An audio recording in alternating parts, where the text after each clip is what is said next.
Approach a build. In this episode, we're going to be looking at installing one of these seats. It is a 2016 Audi S4 seat. Now, it is not a Recaro. Everyone thinks they are, but they're actually manufactured by Magna. They can be had from any of the B8, B8.5 platforms out there. So in this episode, we're going to cover specifically more so the wiring that's involved to show you how to swap over the connectors, and then a little bit of the VAGCOMing that's needed and some of the wire tucking and all that stuff. So one thing to note, or a few things to note, is that they bolt right in.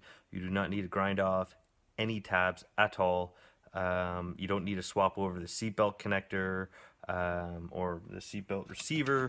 You don't need to swap over the bladder that's in the base of these from your B7 to this or anything like that. It's not like the B going to bringing a B6 chair into your B7. In the next episode, we're going to be looking at installing the rear seats. There's a little bit more work involved with that. A lot of people probably don't even go to that extent of having to do it, but I'm going to try it anyways, document it just that way everybody can see what's involved. But for now, enjoy this episode as we get into installing this right here on the passenger side. The quick disclaimer is that being that we're going to be messing around with our airbag wiring, if you don't feel comfortable doing this procedure, don't attempt it yourself. Take it to a professional shop. Before we start, we should disconnect your battery. You can do all this outside of the car. I choose to do it inside. It just makes it easier to tilt it back, prop it up, and there's less risk of having this roll around on the ground or anything like that, and I don't have a big carpet. So anyways, obviously this, I'm gonna have to cut this right off. This came from the B7 seat and harness and all that. The B8 pins do not fit in the B7 connectors, which is why we need to cut them. I'll post a quick little spreadsheet of exactly what circuitry is what. And yeah, so I'm gonna go ahead, I'm going to de-pin the airbag, and then I'm going to cut all these off and show you how it goes. Separating the B7 airbag connector, this little guy just slides right off with a little bit of force. There it is. So that slides off, and then this pushes out like this, like that. And then from your B7 you can de-pin it. I believe you just go in from the top side and push it and pull all the pins out. So now that that's out, I'll show you how to integrate the B8 into that.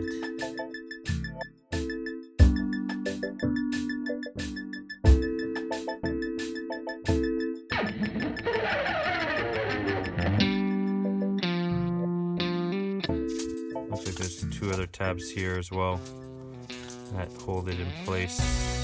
Anyways, that broke, no big deal. You're not going to be reusing that. That's going like garbage. These guys should pop right out.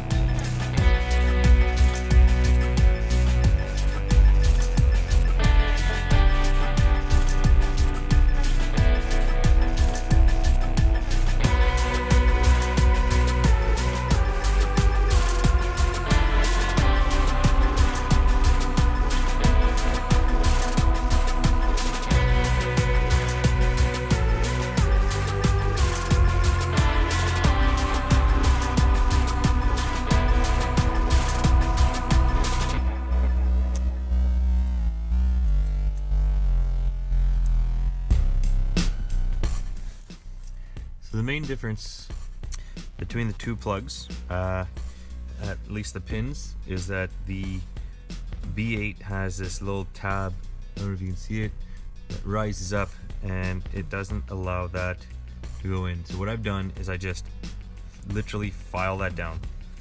Grab a file, hit it hard,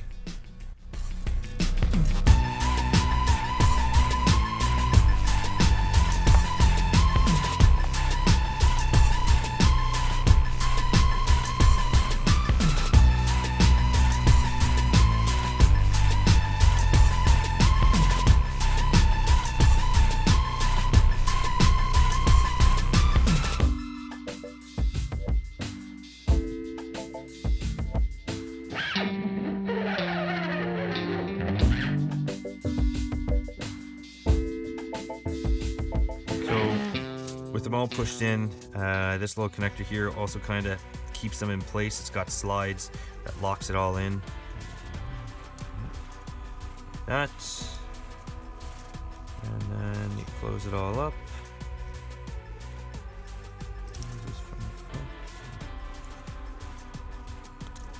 That.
I guess a good way to explain this is all I'm doing is matching up the locations of the wires, even though they're not the same. So this red connector here has a red and brown wire that comes out that I've prepped already.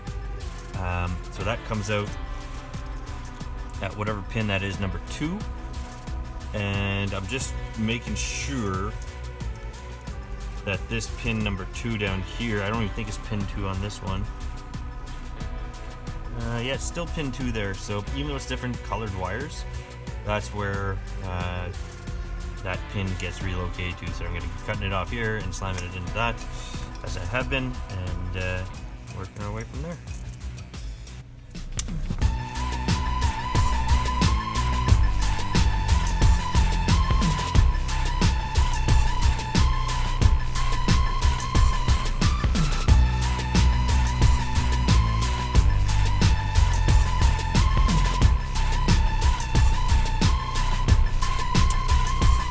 For these bigger connectors here, the main power and main ground, I'm going to use some butt connectors just because my soldering iron isn't strong enough to solder them together. So that's the plan of attack for these guys. I've got this is a 10 to 12 gauge butt connector. I think it's going to be a little too big. These things are pretty beefy. Then on the B8 they're a lot smaller, so let me see if maybe one of my smaller gauges will fit both of them. But anyways, it's all 6 1/2 dozen together really at this point.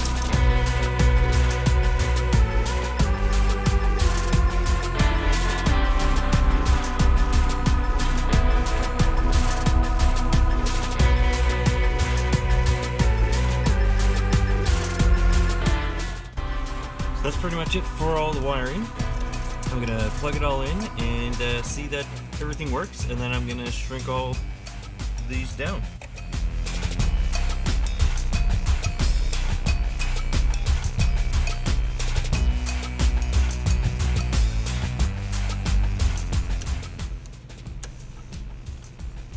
For these, you can hear the motors going. You don't need to sit in it, but you can hear them going. And then the other test is make sure that the seat heater works.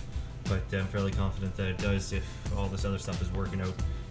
I still have an airbag code that I'm going to have to do some VAGCOM to delete it, and I'll do that right now just so it eases my mind. But then I'm going to heat shrink all these. So to bypass the code for the seatbelt or passenger occupancy sensor, you take the 4th value here, and what I have right now, or what the car's coded with, is a number 3. So I'm going to just change that to a 0. which is with or without belt warning. So I'm going to go ahead and change that to a 0. Hit to do it. Go ahead and accept it. Full codes, none there. None on the dash. And that is it. Just like to always double check it, make sure that it doesn't pop back up. Start the car and make sure that it's not there, but I've already done that, and yeah, it works perfect. So now I'll be able to button this up.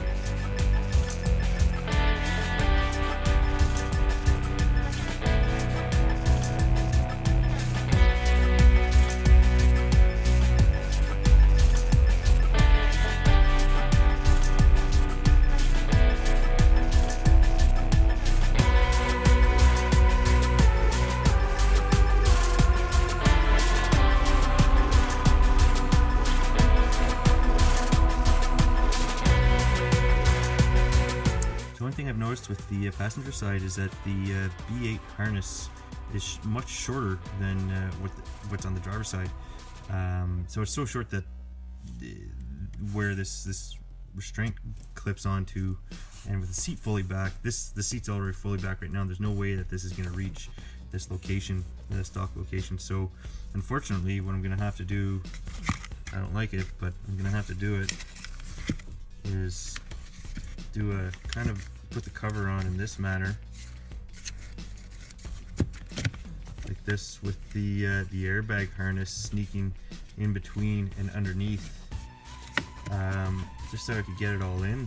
And then I'm going to put some nice loom on this stuff and see if I can try to keep it down so the seat doesn't hit it. But that's only what's in the far back position, and the seat's not going to move all that much. But still something I've noticed. The driver's side doesn't have this issue. The driver's side fits perfect.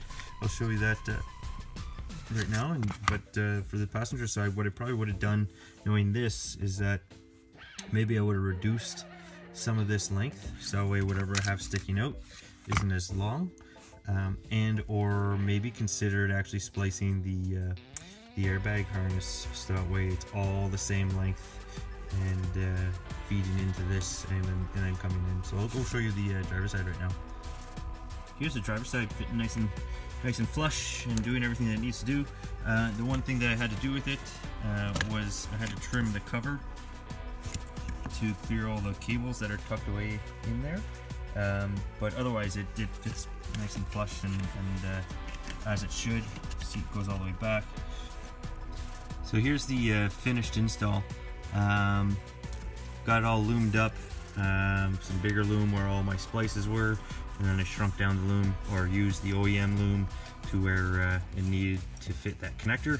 And I've got this one sneaking in underneath.